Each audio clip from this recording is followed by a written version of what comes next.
Alors bienvenue dans cette nouvelle vidéo, j'espère que vous allez bien. Aujourd'hui il s'agit d'une vidéo FAQ, donc c'est-à-dire que je vais répondre à certaines de vos questions. J'ai sélectionné les questions qui me paraissaient les plus importantes, les plus intéressantes, en tout cas les plus demandées également. Donc voilà, commençons tout de suite. Donc n'hésitez pas à reposer d'autres questions ensuite suite à cette vidéo parce que évidemment je vais faire d'autres vidéos FAQ. Je ne saurais pas répondre à toutes vos questions en une seule vidéo, je pense que c'est assez logique.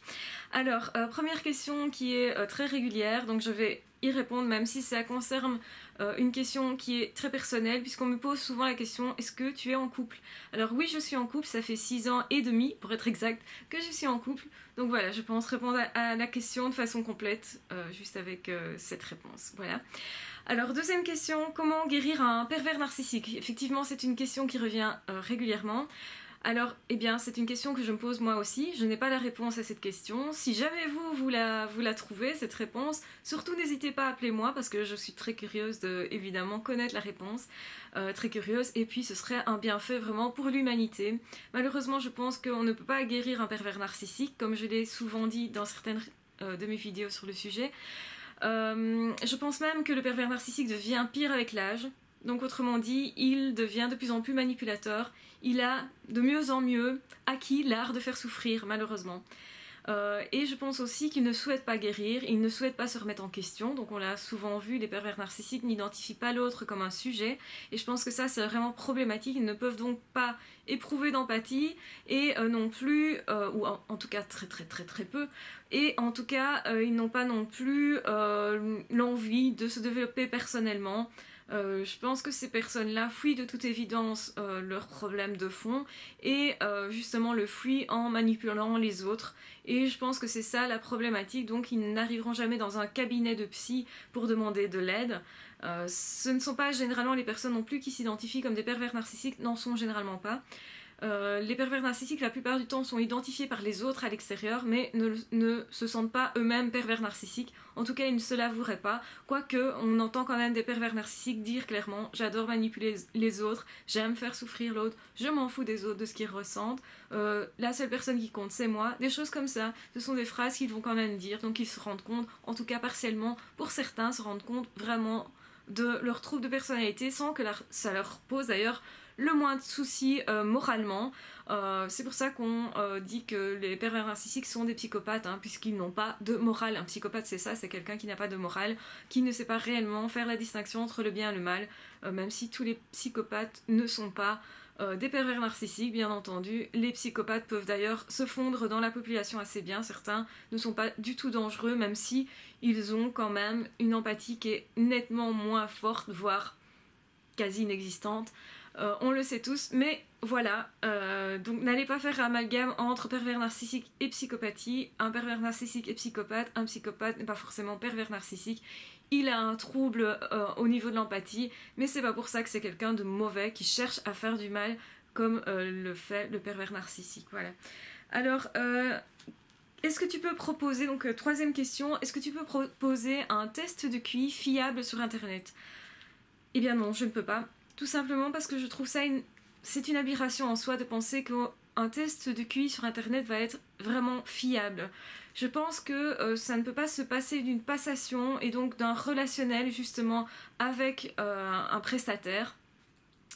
Donc je pense vraiment que pour vraiment qu'un test de QI soit valable, il faut que ça soit demandé par un prestataire et qu'on sache un petit peu pourquoi on fait passer ce test de QI. Donc ça veut dire aussi que la façon d'interpréter les résultats est importante et si vous avez simplement QI égale autant, c'est pas ça qui va vous aider tellement, c'est plutôt ce qu'il y a derrière. Et d'autant plus que dans un test de QI, ce n'est pas juste le résultat général qui va être important, c'est parfois au contraire les composantes de ce test de QI. Est-ce que vous avez un QI verbal qui est plus haut ou pas, enfin voilà, on va étudier un petit peu quels sont vos points forts et éventuellement vos faiblesses, et un surdoué, un haut potentiel, donc un haut QI, peut parfois avoir des résultats qui ne sont pas du tout homogènes, donc c'est-à-dire une certaine partie du test de QI vont, comment dire, enfin les résultats vont être assez faibles dans certaines catégories, ça peut arriver. et ce n'est pas problématique en soi. Il faut savoir justement quoi en déduire, donc c'est-à-dire voir si effectivement est-ce qu'il y a un trouble dysfonctionnel derrière. Ça peut être un problème affectif, un problème d'attention, donc si par exemple vous avez des personnes qui réussissent très bien au début du test de QI, mais ensuite au niveau de l'attention on voit que cette personne a du mal à continuer la passation et que la personne commence à bâcler. Vous avez des personnes aussi qui abandonnent en cours de route. Alors qu'est-ce que ça veut dire un résultat QI égale autant? Il faut regarder si justement il y a eu quelque chose qui a perturbé lors de la passation, si c'est une personne qui a éventuellement des troubles de l'attention, si c'est des personnes qui ont justement un autre trouble qui peut être verbal, qui peut être... Enfin voilà, il y a toute une série de troubles qui peuvent impacter la passation du test de QI et le prestataire doit être assez vigilant justement pour voir ce qu'il y a derrière ça, pour pouvoir interpréter ces résultats. Donc non, je ne vous conseille pas de faire un test de QI sur internet, je n'en connais pas de fiable. Je pense que ce ne sera de toute façon pas suffisant pour dire si oui ou non vous êtes surdoué. Ça vous donnera une indication mais ce ne sera jamais qu'une indication. Voilà. Alors, quatrième question, quels sont les métiers habituellement choisis par les surdoués? Dans quels métiers on les retrouve les plus régulièrement? Alors, vous avez beaucoup de métiers qui sont liés à l'enseignement, liés au développement personnel. Donc évidemment, tout ce qui est social également. Donc vous avez dans les assistants sociaux, vous avez, ça peut être un instituteur, ça peut être un médecin, il y a beaucoup de médecins qui sont surdoués. Vous avez aussi beaucoup de personnes qui créent des entreprises et là vous avez vraiment tous les secteurs. Ça peut être l'électromécanique, ça peut être des activités artistiques, donc justement parce que la créativité est ce qu'ils recherchent et une certaine liberté du coup. Ça peut être aussi dans le côté inventif, donc dans la physique, parfois physique quantique, enfin bon voilà, vous avez vraiment plein de domaines. Ça peut être aussi dans la restauration, il y a des personnes qui adorent inventer et créer de leurs mains, qui ont besoin de fabriquer quelque chose de physique, et donc voilà, je ne pense pas qu'il y ait vraiment des domaines spécifiques aux surdoués. Maintenant, évidemment, souvent on remarque quand même que ce sont des personnes qui vont réussir dans plusieurs domaines, c'est rarement que dans un seul, ou alors ils vont vraiment exceller dans ce domaine-là, mais généralement la personne va passer d'un domaine à l'autre, et puis son activité va se diversifier en fait. À partir du moment où la première activité connaît un certain succès, et donc du coup a nourri, je veux dire, son créateur, le créateur va peut-être avoir besoin d'autre chose, de créer autre chose, et donc ça c'est un cheminement qui est plutôt typique des surdoués. Donc c'est pas vraiment le type de métier qui est choisi qui va être typique, c'est plutôt le parcours qui est un peu atypique plutôt. Donc généralement dans les créateurs d'entreprises, dans les personnes qui vont transmettre leur savoir aussi, vous avez beaucoup d'écrivains qui sont des surdoués, des cinéastes également, parfois des acteurs justement par cette capacité de pouvoir prendre des masques différents. Tout ça fait que le surdoué va se retrouver dans plusieurs domaines et généralement des domaines assez créatifs. C'est assez rare de les retrouver dans des milieux très carrés et pourtant on en trouve quand même dans les mathématiques, mais ils ne voient pas ça du tout de façon carrée. Donc voilà, je pense avoir répondu quand même à cette question de façon complète. Alors je passe à la cinquième question. Comment arriver à agir tout simplement quand on veut créer quelque chose? Alors, je prends mon cas personnel, quand je fais des vidéos, je n'écoute pas trop, je ne réécoute pas trop mes vidéos. Pourquoi? Parce que sinon je les trouve très vite très mauvaises. Et donc je vois les fautes de français que je fais, je vois les hésitations que j'ai, les répétitions, hein, si je fais trop souvent ça va m'énerver. Si j'hésite, ça va m'énerver aussi. Je vais en fait pointer du doigt en fait ce qui me déplaît chez moi. Comme par exemple le fait de répéter en fait, par exemple. Et donc je m'en rends compte et quand je fais la vidéo et encore plus quand je revois ça, c'est atroce. C'est un peu comme quand vous écrivez un texte, au début vous écrivez le texte, vous le relisez et là c'est atroce, vous voyez toutes vos fautes et du coup c'est pour ça aussi que j'ai du mal avec mon orthographe. Personnellement j'ai un petit souci à ce niveau là parce que je n'aime pas du tout voir le nombre de fautes que je fais, j'en fais énormément et généralement ce sont des fautes d'inattention aussi et donc voilà. Pour agir, il faut parfois essayer de ne pas être trop perfectionniste, et si on sait qu'on est perfectionniste justement et que ça peut nous bloquer, eh bien essayer de passer au-dessus quand même et de dire je le fais, je réfléchirai après. Et ça, c'est vrai que c'est compliqué, mais voilà comment on fait pour agir, pour se lancer. Parfois il faut se dire advienne que pourra, je le fais, et ce qui est important c'est peut-être le faire plutôt que de ne rien faire. Alors ensuite, donc là on est bien à la 6e question. Comment digérer ces échecs professionnels? Alors c'est une question qui m'a été posée par rapport au fait d'être surdoué. Hein. Alors comment est-ce qu'on fait quand on a été rejeté régulièrement? Comment fait-on quand on a été congédié plusieurs fois de suite? Que faire de tous ces échecs-là? Alors moi je mettrais le mot échec déjà entre parenthèses. Il faut savoir qu'un échec n'est qu'un échec à partir du moment où on n'en retire rien. Donc ce que je vous recommande de faire, c'est évidemment de chercher, de creuser ce que vous avez éventuellement appris dans ce job-là. Peut-être avez-vous quand même appris des choses, vous êtes peut-être quand même amélioré, et donc ne demandez pas que tout soit parfait justement, mais voyez ça différemment. Dites-vous, qu'est-ce que j'ai appris là-dedans? Qu'est-ce que je peux en retirer pour moi, pour ma vie? Au fond, cet employeur, vous n'êtes plus lié avec, donc on s'en fiche de ce qu'il en a pensé, c'est son problème au final. Ok, vous n'avez pas convenu, ok, maintenant votre problème, ça va être de rebondir, de repartir par rapport à ça et de pouvoir en retirer quelque chose. Donc justement, posez-vous la question, essayez d'analyser les choses et dites-vous, qu'est-ce que je peux retirer de ça? Est-ce que ça peut être une bonne chose au final pour moi? Est-ce que finalement ça ne veut pas dire que c'était pas ma place là-dedans? Est-ce que je dois pas en tirer une leçon en me disant bah ok, c'est que je suis fait pour autre chose, et on est tous faits pour quelque chose de toute façon.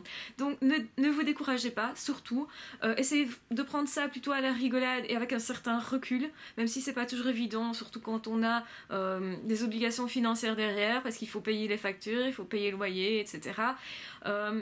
Mais dites-vous justement que vous avez peut-être quelque chose à retirer de ça. Peut-être avez-vous justement aimé travailler avec certaines personnes. Peut-être que vous avez gardé des contacts malgré tout dans cette entreprise, que vous vous êtes fait un ami, ou que vous avez pu changer votre façon de voir les choses, tout simplement. De toute façon, je pense que la vie veut toujours nous apprendre quelque chose par des épreuves. Et si ces épreuves-là, justement, se répètent, c'est qu'on n'a pas digéré l'information.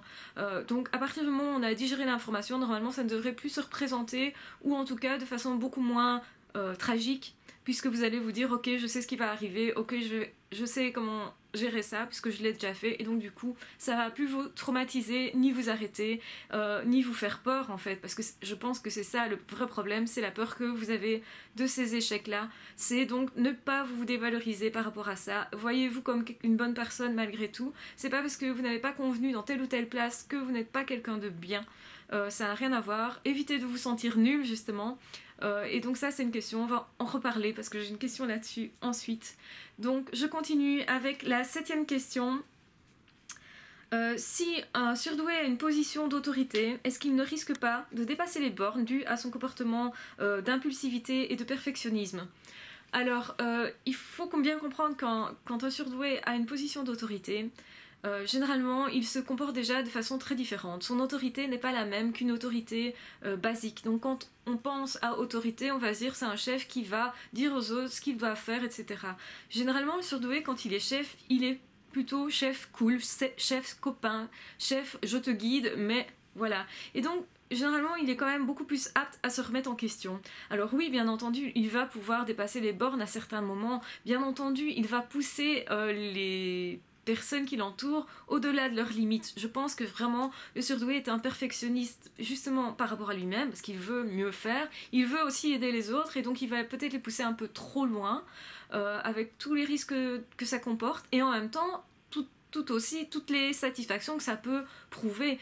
Vous savez, si vous avez quelqu'un qui vous pousse beaucoup, ça va vous ennuyer très fortement, ça va vous mener dans des zones qui ne sont pas vos zones de confort, donc ça va créer des angoisses, effectivement, donc ça va être inconfortable pour les autres qui vous entourent, mais en même temps, si la personne dépasse ces limites-là, elle va se prouver qu'elle a reculé ses limites.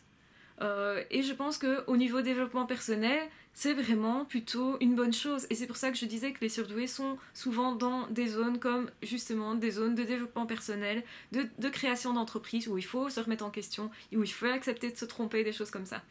Donc voilà, je pense que oui, perfectionnisme, effectivement ça peut pousser les gens au-delà de leur retranchement et déranger énormément, mais je pense aussi que le surdoué à un moment donné va se remettre en question.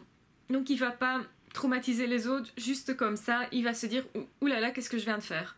À un moment donné, en tout cas, il va se remettre en question. Bien entendu, il peut dire les choses très crûment. Et bien entendu, il peut blesser aussi. Hein. Problème, c'est que c'est pas son intention. Son intention, c'est de mener l'autre plus loin, ou de mener l'équipe plus loin, ou de mener le projet plus loin. C'est peut-être pour ça d'ailleurs que je pense que les surdoués s'entourent principalement de gens qui sont entre guillemets plus compétents qu'eux. Donc c'est-à-dire qu'ils vont s'entourer plus facilement de personnes qui vont aussi être assez perfectionnistes, dans leur domaine en tout cas, des personnes qui vont en tout cas être très compétentes et des personnes à qui il va faire confiance justement. Donc je pense que quand il demande vraiment à quelqu'un de se dépasser, c'est parce que cette personne en a des réelles capacités. Il ne va pas demander à quelqu'un qui fait bêtement, qui exécute bêtement une tâche, il ne va pas aller chercher celui-là justement pour qu'il se dépasse. C'est pas sur celui-là qu'il va tomber, c'est pas sur le dos de celui-là qu'il va tomber. Et je pense qu'aussi, forcément, par la force des choses, les surdoués vont choisir d'autres surdoués en toute logique. En tout cas, des gens d'une certaine intelligence, d'une certaine compétence. Et parfois des compétences justement qu'ils n'ont pas, hein, comme les compétences sociales, comme les compétences relationnelles, comme des compétences éventuellement physiques aussi. Hein. Donc c'est l'aptitude, donc l'intelligence pour moi c'est l'aptitude aussi à s'entourer de personnes qui mèneront à bien le projet et qui peuvent être à la hauteur. Et donc si un surdoué vous pousse à bout, sachez que c'est justement parce qu'il a détecté que vous pouvez aller plus loin. Et peut-être que vous ne serez pas prêt à ce moment-là. Ça c'est autre chose. Et bien sûr, on a tous possibilité de s'énerver, même entre surdoués, hein, parce qu'on dit souvent les surdoués s'entendent tous entre eux, très bien. C'est pas la réalité non plus. Ils peuvent s'énerver mutuellement, surtout s'ils ont des convictions inverses, et ça arrive parfois. Hein. Mais donc, ne vous tracassez pas trop si vous êtes poussé par un surdoué, c'est qu'il a détecté en vous aussi une capacité. Je pense que ça, c'est... Il y a quand même derrière une certaine bienveillance, et normalement, ça devrait quand même se passer plus ou moins bien la plupart du temps. Et je pense que si chacun sait se remettre en question, normalement, ça devrait au final aller... ça devrait passer sans problème. Donc voilà ce que j'en pense. Alors, comment gérer maintenant la peur de se tromper? Alors c'est une très bonne question et je pense qu'effectivement nous avons tous été éduqués à l'école à avoir l'habitude de surtout ne pas nous tromper. Pourquoi? Parce que dès qu'il y avait une erreur quelque part, qu'est-ce que le professeur faisait? Il barre en rouge, donc il vous montre bien, il vous met bien l'attention sur le côté négatif de la chose. Là tu t'es trompé. Non, il montre pas que là vous avez réussi, il montre que là vous vous êtes trompé. Et du coup beaucoup de personnes ont peur de faire des erreurs. Sauf que les erreurs sont quand même bonnes puisque c'est par rapport aux erreurs qu'on apprend. Un enfant ne sait pas monter sur une bicyclette tant qu'il n'est pas tombé, qu'il n'a pas perdu plusieurs fois l'équilibre. Il n'est pas possible d'apprendre à conduire en voiture si à certains moments vous n'avez pas fait des conneries aussi. Évidemment, ça doit être des erreurs qui sont limitées. Enfin, en tout cas, on va essayer de limiter les dégâts, bien entendu, puisqu'on a peur des conséquences, surtout des conséquences tragiques. Et je pense que c'est normal d'avoir peur. Et ce qui n'est pas normal, c'est de se bloquer juste parce qu'on a peur. La peur signifie simplement que vous avez quitté votre zone de confort, que vous êtes face à quelque chose de nouveau, et peut-être justement face à quelque chose dont vous avez vraiment besoin, puisque c'est à ce moment-là que vous allez évoluer sur votre développement, dans votre développement personnel, dans votre développement psychologique, et c'est à ce moment-là aussi que les psys, hein, ils servent à ça, à vous mettre justement à des endroits dans vos zones d'inconfort et à vous dire allez maintenant avance, tu as peur, c'est pas grave, tu vas avancer, et tu vas voir, tu vas y arriver quand même. Ils vous encouragent mais ils ne le feront pas à votre place, et donc ça c'est aussi le rôle du psy. Et donc oui, surtout n'ayez pas peur de vous tromper et de faire des erreurs. Je pense que ça aide vraiment dans la vie et que la plupart des gens qui réussissent leur vie sont des personnes qui non pas aiment se tromper parce que c'est pas nécessairement agréable, ne cherchent pas nécessairement à se tromper, mais ne sont pas tétanisés à l'idée de se tromper. Ils se disent ok j'y vais et peut-être ça se passera mal, mais j'y vais quand même. Je me permets de me tromper, je me permets d'être en erreur, je me permets de faire des fautes. Et oui, moi-même, je le dis, je fais des fautes. Dans ces vidéos, je fais des fautes de français, je fais des fautes de diction, je mange mes mots, je répète les mêmes mots et ça m'agace moi-même. Enfin voilà, de toute façon, je fais aussi des erreurs, je ne suis pas parfaite et on ne le sera jamais. Alors faites des erreurs s'il vous plaît, mais surtout faites quelque chose qui pour vous apporte une valeur à votre vie et à la vie des autres. Et je pense que vous aurez vraiment tous les bénéfices de ça parce que ça va améliorer votre vie. Donc moi je vous recommande de faire ce genre de choses, et même si vous avez peur, et même peut-être surtout si vous avez peur. Alors, une autre question très importante aussi, est-ce que le potentiel d'un surdoué peut s'affaiblir s'il est resté en friche depuis longtemps? Alors, est-ce que le potentiel peut s'affaiblir?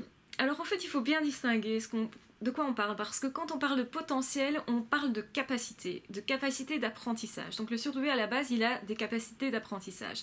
C'est vrai, s'il n'a pas exercé ces capacités-là, eh bien elles en sont simplement à leur point de départ. Donc quand vous avez quelqu'un qui est artiste, par exemple, qui est très doué dans son domaine, il a exploité ces capacités-là, il sait qu'il peut le faire, et donc forcément il va le faire d'autant mieux et d'autant plus rapidement, parce qu'il a déjà exercé cet art-là, tout simplement. Eh bien, c'est exactement la même chose, donc vous débutez simplement, quand quelque chose est resté en friche, ça ne veut pas dire que vous perdez votre potentiel. Un potentiel n'est pas perdu. Une capacité cérébrale est là, et c'est tout. Elle est là. Vous pouvez l'utiliser, vous pouvez aussi ne pas l'utiliser.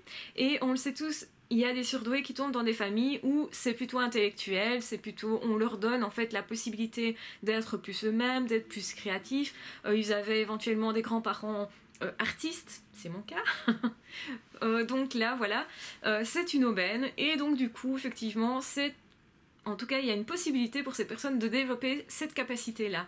Maintenant, quelqu'un qui n'est pas tombé dans la bonne famille, on va dire, parce qu'autour de lui, il n'y avait pas nécessairement ces possibilités-là au niveau familial, eh bien oui, c'est resté en attente, on va dire. C'est un potentiel qui est en attente d'exploitation, qui n'a pas été exploité. Et je pense que c'est aussi lié au fait qu'on se sent parfois bête dans certaines situations. On se dit, mais je suis pas apte, on me dit surdoué, mais moi je me sens pas apte. Donc ça c'est une question aussi, j'anticipe parce que c'est une autre question qui va arriver. Et je me sens pas apte à faire quelque chose, et pourtant on m'a dit, j'ai un QI de autant, on m'a dit je suis surdouée, et donc qu'est-ce que je vais en penser, puisque moi je me sens vraiment bête à côté de ça. Et mais ça c'est justement le signe justement que vous n'avez peut-être pas exploité une possibilité, mais ça n'empêche que cette possibilité reste là. Alors oui, bien entendu, si vous développez votre mémoire, vous aurez une meilleure mémoire. Si vous développez une certaine capacité artistique, vous aurez un goût artistique plus prononcé. Vous allez avoir des aptitudes que vous pourriez ensuite adapter à d'autres domaines. Donc effectivement, plus vous êtes entraîné à quelque chose, et forcément plus vos résultats vont être probants, plus forcément vous serez aussi poussé à réussir dans d'autres domaines, hein, parce que ça va de pair avec la confiance en soi. Donc plus vous avez confiance dans un domaine, si vous réussissez même une toute petite chose, et c'est souvent ce qu'on essaye de faire avec les personnes qui ont vraiment perdu confiance en eux, par exemple les enfants qui ont vraiment été dans des situations traumatiques, on va essayer de leur trouver un domaine et leur montrer, tiens, ça tu sais faire. On va par exemple faire des origamis avec eux, donc c'est plier des pliages de papier, hein, vous connaissez ça à mon avis, et on va lui dire, bah, tu vois, tu y es arrivé, t'as fait un bateau, t'as fait une cocotte, t'as fait ci, t'as fait là, tu vois, c'est sympa, tu y es arrivé, et tu y es arrivé facilement. On va pointer la capacité de l'enfant justement, pour lui redonner confiance en ses capacités. Quand on a confiance en une de nos capacités, on a tendance à s'aventurer plus facilement sur d'autres pistes, justement dans des zones d'inconfort, dans des zones qu'on ne connaît pas. Par exemple, un enfant qui aurait réussi à plier des serviettes dans un restaurant va pas être tétanisé du tout, parce que justement il a fait de l'origami, donc finalement c'est un petit peu la même chose. Et du coup, si après il arrive dans un métier de vendeur et qu'on lui demande de plier des t-shirts, il va se dire, ça je sais faire. Tout simplement parce qu'il transposera ses qualités, ses capacités, ses expériences positives dans un autre domaine. Et donc plus vous avez d'expériences positives, et forcément pour en avoir beaucoup, il faut aussi avoir beaucoup d'échecs. Donc je reviens à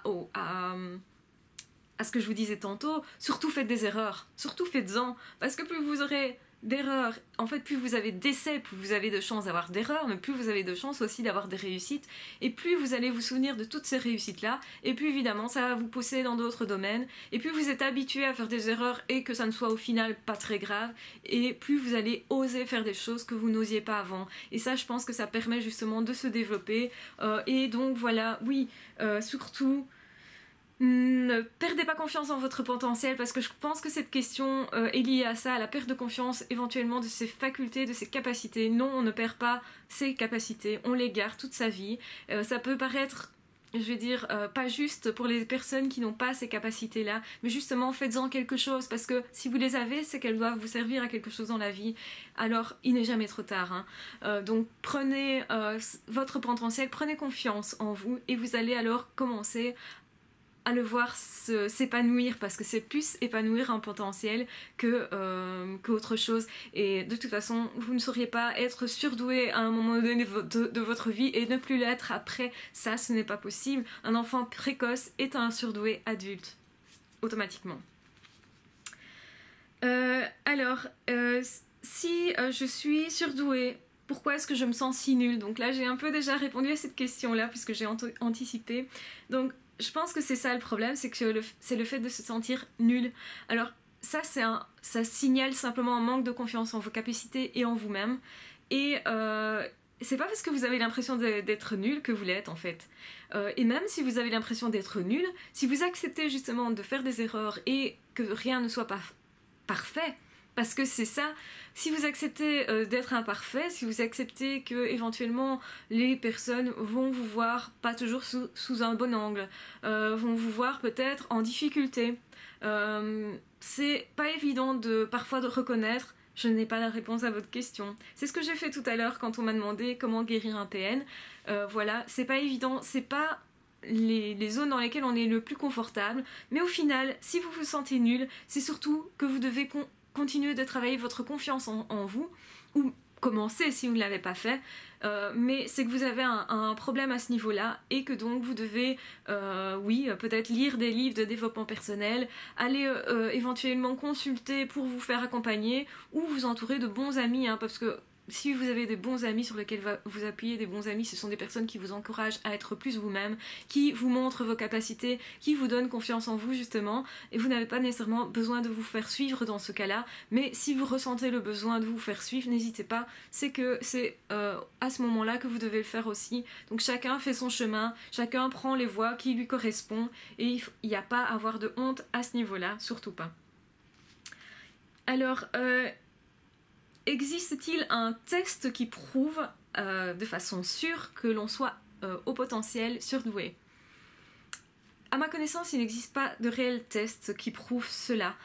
Vous aurez des tests effectivement pour rentrer dans telle ou telle organisation, tel ou tel organisme, mais ça ne prouve pas nécessairement que vous êtes surdoué. On peut pas dire ok, ceci prouve que... En fait, c'est une batterie de tests, un test de personnalité, de projection, un test de QI, forcément, un test de créativité qui vont en fait faire en sorte de prouver votre surdouance, parce que c'est vraiment un état d'esprit que la surdouance. C'est pas seulement une capacité intellectuelle ou physique éventuelle, hein, puisqu'on a vu aussi que la surdouance peut s'exploiter d'autres façons qu'intellectuellement. Ce n'est pas ça qui prouve la surdouance. Ce qui prouve la surdouance, c'est vraiment votre façon de fonctionner. Et ça, c'est le psy qui doit déjà être suffisamment informé de ce qu'est la surdouance pour pouvoir la détecter chez vous. C'est pas déjà gagné d'avance parce qu'il n'y a pas énormément, je pense, de prestataires qui sont vraiment bien informés là-dessus et qui font ce type de test, ce type d'entretien. Je pense qu'il y en a trop peu et je pense que c'est aussi pour ça que je fais ces vidéos, hein. C'est parce qu'il y en a trop peu et que pour moi il y a une lacune à ce niveau-là dans nos systèmes, quel que soit le pays d'ailleurs. Malheureusement, c'est pas évident. Je peux pas non plus vous aiguiller vers des professionnels à ce niveau-là. Je n'en connais pas. Je ne les connais pas et je sais pas ce qu'ils valent. J'ai entendu parler de certaines personnes, bien entendu, mais je peux pas vous aiguiller en vous disant celui-là est pas mal. Puis je pense que c'est pas trop mon rôle non plus. Je pense que je serais peut-être hors de ma fonction. Déontologiquement en tout cas, je pense que ça pourrait être problématique. Maintenant, oui, si vous avez besoin de vous faire tester en entretien, sachez que moi je vous recommande pas seulement un test de QI, il y a tout un entretien derrière, il y aura peut-être besoin de 2 ou 3 entretiens avec cette personne-là, donc il faut prévoir quand même un petit budget en fonction de la personne que vous avez sélectionnée, puisque chaque prestataire a son prix, ça peut varier, effectivement, c'est un peu comme un médecin, ça peut varier, il n'y a pas de convention hein, au niveau des psys, donc ça veut dire qu'un psy peut vous demander un montant qui est finalement assez libre, même si je dirais facilement entre 35 parfois même jusqu'à 60 € une consultation de 45 minutes. Hein. Ça dépend des prestataires et voilà, maintenant il y a des prestataires qui font moins que ça, je pense. Quand vous allez dans des centres de planning familiaux, de santé mentale, je pense que le prix est diminué, beaucoup moins cher, mais ça risque aussi vous risque aussi de tomber sur quelqu'un qui vous voit entre deux autres personnes, ou il ne vous voit qu'une demi-heure, alors que normalement une consultation c'est 45 minutes à 1 heure. Voilà, ça dépend des prestataires, ça dépend des organismes, ça dépend de beaucoup de choses, et honnêtement je peux pas vous aiguiller vers un organisme ou vers un prestataire parce que je ne les connais pas, donc je pense que je serais mal placée tout simplement. Voilà.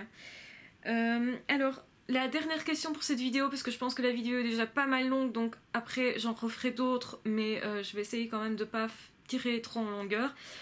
Donc ici la dernière question, est-ce que le surdoué est plus responsable dans le travail que les autres? Alors je suppose que je comprends bien cette question. Dans le terme responsable, je suppose que la personne a voulu dire, est-ce que le surdoué prend plus ses responsabilités dans le travail, prend plus à cœur les choses éventuellement? Alors je pense que ça peut être le cas, effectivement, quand le surdoué aime vraiment son travail, même si c'est en tant qu'employé ouvrier, ou encore plus s'il est indépendant entrepreneur, à ce moment-là, effectivement, il peut prendre tellement les choses à cœur qu'il arrive au burn-out, on en avait parlé dans une vidéo. Et donc, est-ce qu'il peut être plus responsable? Il pourrait effectivement, mais il peut aussi l'être moins, parce qu'un surdoué qui déteste ce qu'il fait, eh bien il va être complètement en train de vagabonder au niveau de son esprit, il va laisser son esprit être complètement ailleurs, et du coup il serait plus du tout responsable de ce qu'il fait, puisqu'il est complètement dans un autre monde. Donc tout est possible, évidemment, mais oui, il peut prendre les choses très à cœur, en tout cas. Bien entendu, le surdoué généralement prend les choses très à cœur, tout ce qui le touche en tout cas. Ce qui ne le touche pas par contre, généralement, voilà, ça devient en dehors de sa zone de perception, on va dire, presque, dans un autre monde presque. Hein. Donc voilà, j'espère avoir répondu à vos questions de façon satisfaisante pour vous en tout cas. Donc on refera d'autres vidéos FAQ.